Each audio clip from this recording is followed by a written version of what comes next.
Alright everyone, time for a cider review. Here we go.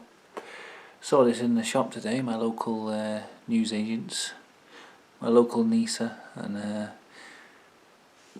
the name was interesting, Blind Pig Cider of the Night. Interesting logo and interesting bottle as well. Look at the shape of it. It's got a kind of, I don't know what you'd call these bits. Wish I had better lighting on these videos. But you can see the shape of the bottle, can't you? And the flavour as well.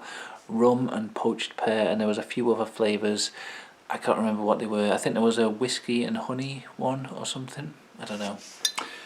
But I went for this one just because I like rum, I like pear. Yeah. Also, I just noticed this. I didn't notice until now. They seem to have.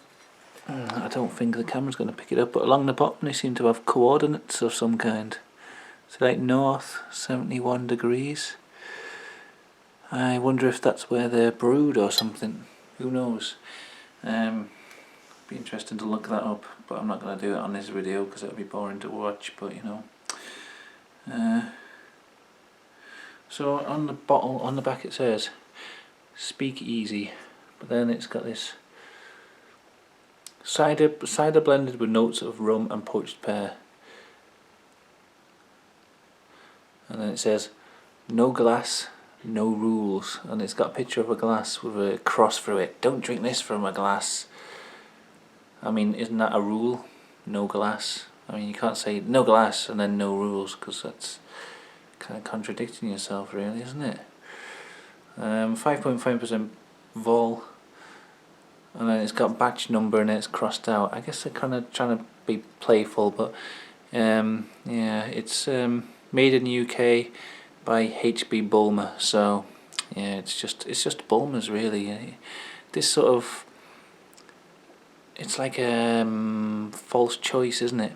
Like Bulmers have a big monopoly and they kind of put out these things that don't look like Bulmers, but secretly they are, and you have to read tiny little bit of writing here to figure out that's where it comes from. See, it's so small my camera won't even focus on it. I'm not too bothered. I'll still give it a go. I don't know where I just put my bottle opener. I've got a bit of a cold coming on, so it won't be my usual high energy self. You know. I know usually I'm just jumping about all over the place and screaming, being all excited. So I just looked in. My soundbar has a habit of switching itself on now and then and just playing sounds, and it just came on, like the light on it came on, and I thought, shit, it's going to start making TV noises at me and give me a copyright strike, but it didn't. And the cap here's got an apple on it. I think it's supposed to be an apple that looks like a pig's snout, which is quite a clever, cool little way of making the pig thing fit in with cider and apples. So actually I quite like that logo, it's quite cool and clever.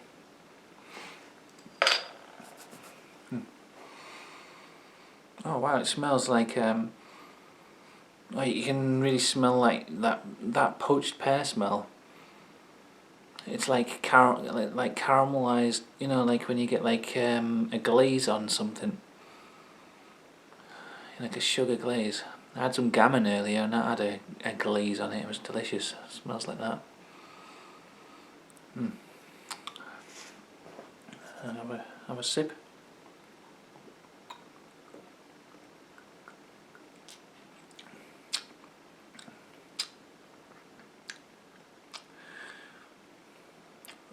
Well, it tastes really smoky. Like crazy smoky taste. Yeah, that's actually pretty good. I don't know if everyone would like it, because I know a lot of people don't like smoky tasting things, but it really does. I mean, it doesn't say smoked or anything, but it's that sort of charcoal sort of taste to it. It really does taste strongly like that, and you can taste the rum and the pear as well. It's pretty good.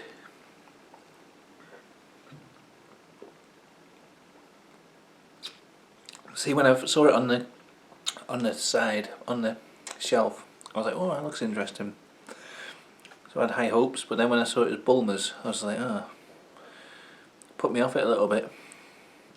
Lowered my expectations slightly, but that's actually quite nice. I wonder if they're trying to do, I mean, I know they're trying to be kind of have a bit of edge with this packaging, but it's almost like they're trying to do something like the Thistley Cross ciders, because I know there's like a Thistley Cross whiskey flavour in it. You know, I don't know, it's something about this just makes me think they're maybe trying to do a sort of Thistley Cross type of thing.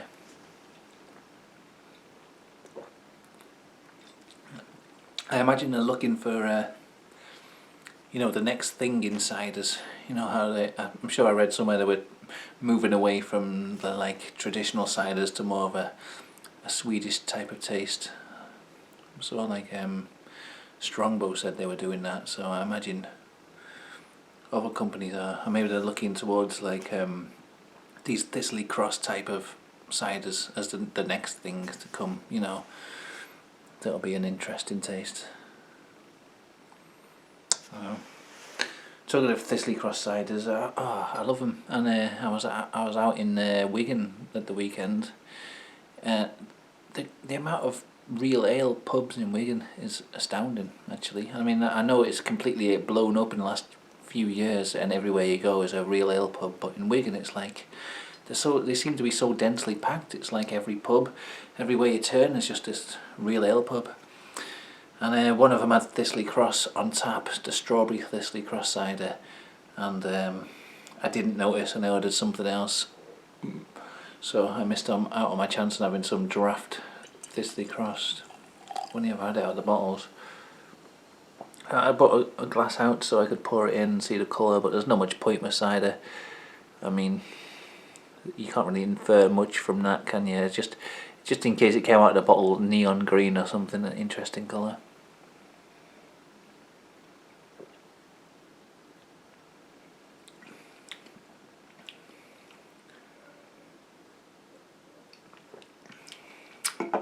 You know what, it's nice, but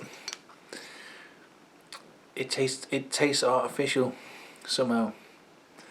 Like the smoky, I guess that's supposed to be the poached pear flavour. It doesn't taste like they've got poached pears and put them in. It tastes like they've got a chemical that tastes of poached pears or something like that. That isn't a terrible criticism of it. It's not awful, but there's something about it. Maybe just because I know it says HP Bulmer on it, I'm thinking that. But I don't know. I imagine if they were using like they were poaching the pears themselves and putting them in there just to get this authentic flavour, they would have put that somewhere on the bottle. You know, they would have let you know that they'd gone to that extra effort to make it taste good. I don't know. It's something about it tastes like a little bit like they've added in the flavours or artificially or enhanced them artificially or something.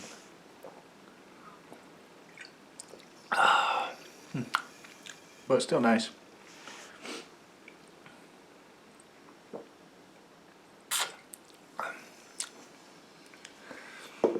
I can't think of anything to speak about on this video.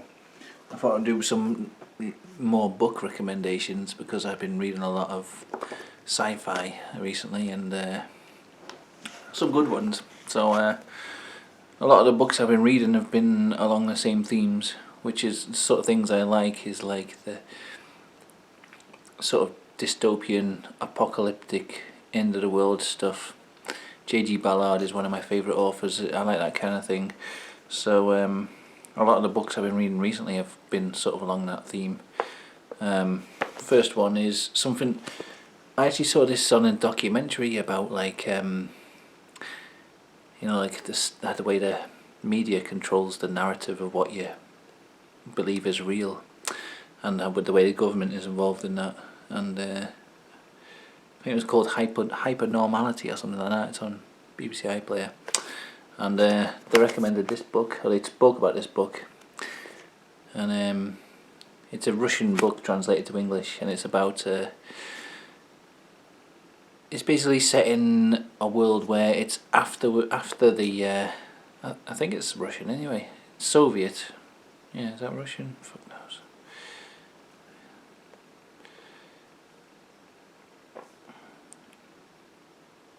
I'm just actually thinking, is it set in Russia? Now that I'm reading the back of it, but I imagine it is. I could be completely wrong, sorry if I am, but it doesn't matter. Anyway, it's set in a world where aliens have visited, or they think it's alien so far. I'm actually on the last chapter, I haven't finished it. You don't get to see any of this alien invasion or what actually happened. It's like afterwards, after the aliens have gone, or whatever they did when they came to Earth. But they've left the areas where they visited are now like cordoned off because they're extremely dangerous. They've left behind artifacts that really easily can kill people or deform them, or cause bad things to happen. And it's about certain people who sneak into these areas to steal things to sell on the black market, and the corruption surrounding that. And I don't know. The documentary sold it to me because it was about like how when they were living in. I don't know when it was written. Right there. I guess it's from one time they were written, living in Russia, and then. Let's see, 1972. Is that right? Yeah. So.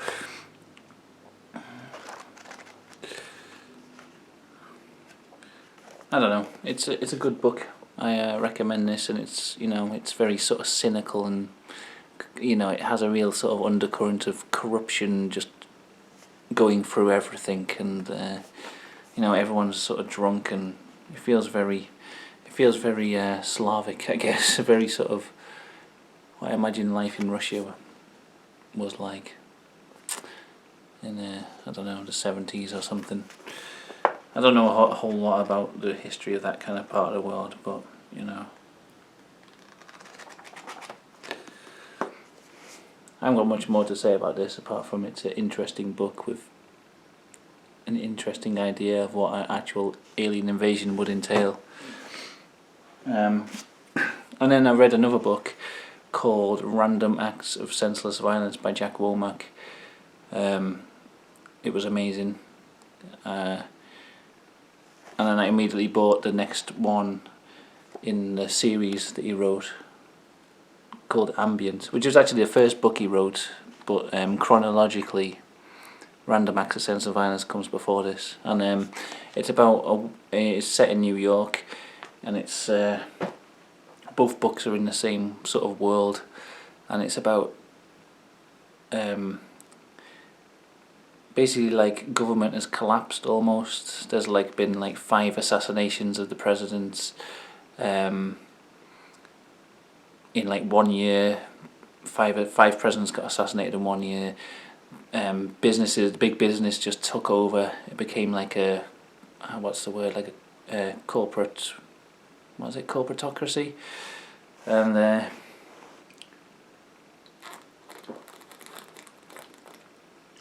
you basically have the people who own the businesses and have the wealth, a very small number of the population, and then you've got the underclasses, and there's most of the population is just completely expendable. Everyone's just killing each other, and then nobody cares if someone lives or dies. Everyone's really violent and brutal to each other. Everyone just lives in slums, and they're constantly rioting. If they ever try and rise up and take the power back, they're just sort of blown up by the army because they're just considered completely expendable and completely worthless. The only people who are worth anything are the people with the money, and even those people are trying to kill each other. And I was just set in a really interesting world where this sort of thing. It's kind of this kind of brutality is set into everyone's mindset, and people just walking down the street will just happily punch someone, and everywhere you look there's I don't know, someone will look over to the corner and there'll be someone raping a child or kicking a dog to death or something terrible, and it's just kind of part of everyday life. No one seems to bat an eyelid. And very interesting set of books. Random Acts of Senseless Violence is set it sort of starts off almost in what we're in today, and just sort of, it's like as society collapses, and it's done through like the eyes of a 12-year-old girl as she sort of starts out like a middle class normal life, and society collapses and everything. It's just really good. Pretty heartbreaking though, but I recommend it. And this one is set full on into this dystopian future, and I think there's like 6 books in the entire series, so yeah, definitely recommend these Jack Womack if you get a chance. I just picked one up in a charity shop, that Random Acts of Senseless Violence, just on the off chance of buying them, you know, it'd be good, and it turned out to be amazing. So yeah,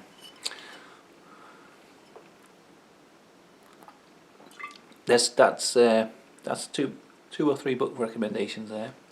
Also reading the book, I started reading a book called Neuromancer by William Gibson. I'm about a chapter or 2 in, and I'm not really enjoying it. It's a similar thing. It's sort of near future, dystopian future, and violent future. Similar thing to this kind of world, really. The ambient Jack Womack type of thing, but more of a focus on technology and cyber things. So it seemed quite interesting, but because I was reading these 2 books at the same time, they just seemed like a million times better than Neuromancer, so I kind of got a bit bored of reading that. So anyway, there you go. There's some book recommendations. I'm about to finish my cider. Not been up to much in my day-to-day life as usual, so I haven't got much to talk about apart from going to Wigan. Anyway, there we go. Blind Pig. Yeah, it's okay. Pretty good.